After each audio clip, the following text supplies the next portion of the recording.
உங்களுக்கு இந்த வீடியோ பிடிச்சிருந்தா லைக் பண்ணுங்க, ஷேர் பண்ணுங்க, சப்ஸ்கிரைப் பண்ணுங்க, மறக்காம பக்கத்துல பெல் டச் பண்ணுங்க. அனைவருக்கும் வணக்கம். இன்னைக்கு மரவள்ளி கிழங்கு கார அடை செய்ய போறோம். அதுக்கு தேவையான பொருட்கள்: மரவள்ளி கிழங்கு 250 கிராம், அதை கழுவி சுத்தம் பண்ணி பூ போல துருவி வச்சுக்குங்க. 1 கப்பு புழுங்கல் அரிசி, இதையும் ஊற வச்சு வச்சுக்குங்க. 1/2 கப்பு கடலைப்பருப்பு, இதையும் ஊற வச்சு வச்சுக்குங்க.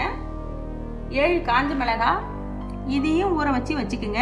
1 துண்டு இஞ்சி, பொடியாக கட் பண்ண வெங்காயம் 1 கப்பு, 1 கப்பு துருவின தேங்காய் பூ.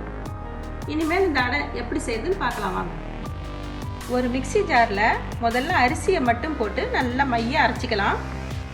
பாருங்கள், மாவை இந்த மாதிரி மைய அரைச்சிக்கிங்க. அடுத்ததாக அதே ஜாரில் கடலைப்பருப்பு, காஞ்ச மிளகாய், இஞ்சி இதெல்லாம் போட்டிருக்கிறேன். இதை கொஞ்சம் கொரன்னு அரைச்சிக்கலாம். இப்போ அரைச்ச மாவு கூட வெங்காயம், தேங்காய் பூ சேர்த்துருக்கிறேன். இது கூட மரவள்ளி கிழங்கையும் சேர்த்துக்குவோம். கொஞ்சமாக கருவேப்பிலை கிள்ளி போட்டுக்கலாம். தேவையான அளவுக்கு உப்பு போட்டுக்குங்க. இது எல்லாத்தையும் நம்ம ஒன்றா கலந்துக்கலாம். அடுப்பில் ஒரு தோசைக்கல் வச்சுக்கோங்க. அதில் 1 ஸ்பூன் எண்ணெய் போட்டிருக்கிறேன். இப்போ நம்ம பிசைஞ்ச மாவை இதில் வச்சு அடை போல் தட்டிக்கிறோம். பாருங்கள், இது போல் 3 அடையாக கூட நீங்கள் தட்டிக்கலாம்.